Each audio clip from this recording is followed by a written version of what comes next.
Thanks for watching Endgame Economics. If you enjoyed this video, hit subscribe. It's completely free for you, and it helps us continue making more videos like this.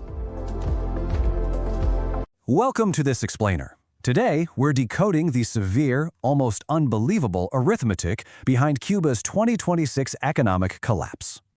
Picture this. You're standing on a balcony in Havana on a Tuesday night in March 2026, and the entire country is just gone pitch black. We're talking 29-hour blackouts. At the same time, inflation has spiraled so completely out of control that a state pensioner's entire monthly salary buys maybe 3 eggs. It's wild, right? A whole nation reduced to candlelight, suitcases of cash, and a desperate cry for help that nobody is answering. Understanding how a modern society reaches this level of absolute systemic failure is absolutely crucial because it shows exactly what happens when a nation's foundational structures simply give way.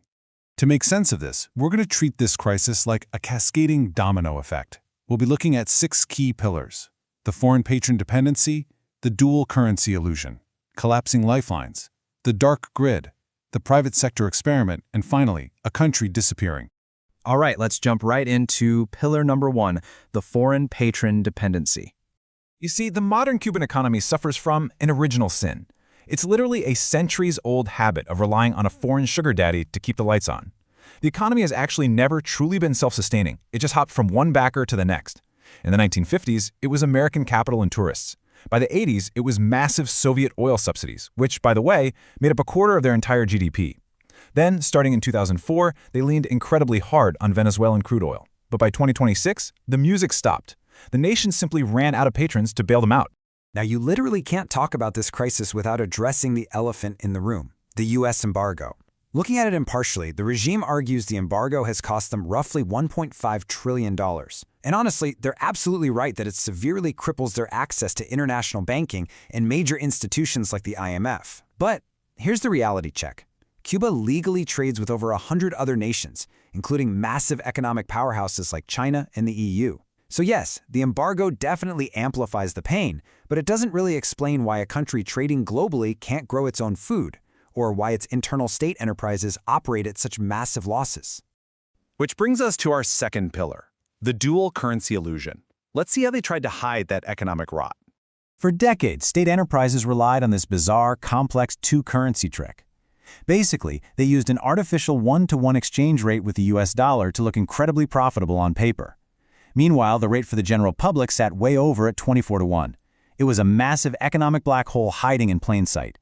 And when the government finally decided to rip the Band-Aid off and unify the currency on day 0 in 2021, well, it caused a catastrophic 2,300% devaluation shock for those state companies.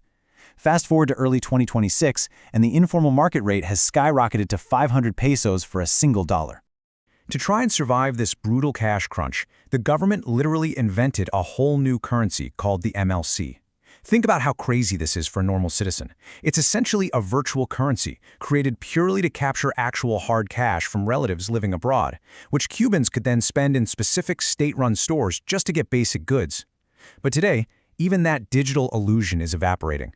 The island is rapidly shifting to demanding physical US dollars, and that's locking ordinary citizens who don't have foreign connections completely out of their own economy. So, with those internal illusions shattered, we arrive at Pillar 3, collapsing economic lifelines. As things fell apart internally, the external bridges to the world abruptly buckled. The biggest one? Tourism.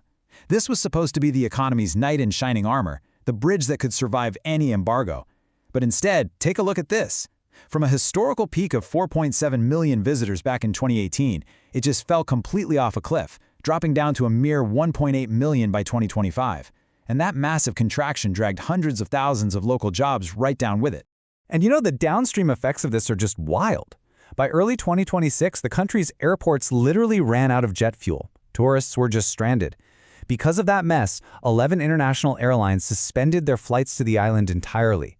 And get this, Russian visitors, which used to be a huge lifeline for them, plummeted from over 15,000 tourists to exactly 249 people in a single month. The basic infrastructure needed to host the outside world simply ceased to function. Their other massive lifeline was leasing doctors abroad. At its peak, this industry generated a staggering $7.7 billion. It was actually vastly outperforming tourism. But here's the catch. The state kept nearly all of that money. pocketing up to 90% of the salary paid by host countries. And now, even that critical artery is being aggressively severed by targeted U.S. sanctions and visa restrictions. Which leaves us straight into Pillar 4, the grid goes dark. When Venezuela, which happened to be Cuba's biggest medical client, stopped paying for those doctors with subsidized oil, it triggered the most visceral, terrifying part of this whole crisis. You can track this cascading failure step by step. First, Venezuela's economy implodes, instantly cutting off cheap oil. Then, U.S. sanctions hit the remaining oil tankers. Without that crucial fuel, Cuba's aging, Soviet-era power plants simply went quiet. The final result? 3 complete nationwide blackouts occurring in a single month. Just look at this number, 2,000 megawatts. That represents the sheer scale of their energy deficit in early 2026.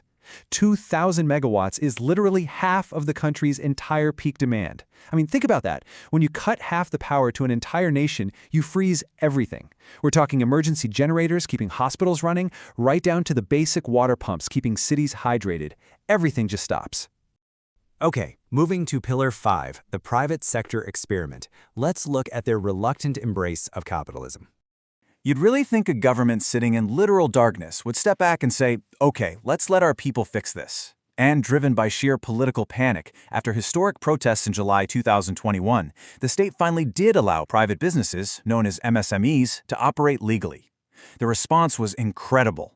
In just 3 short years, these everyday entrepreneurs completely surpassed the state in retail sales. They provided 55% of all the consumer products the nation needed and made up 23% of total tax revenue. The private sector was practically feeding the country. But, you guessed it, the leadership panicked again.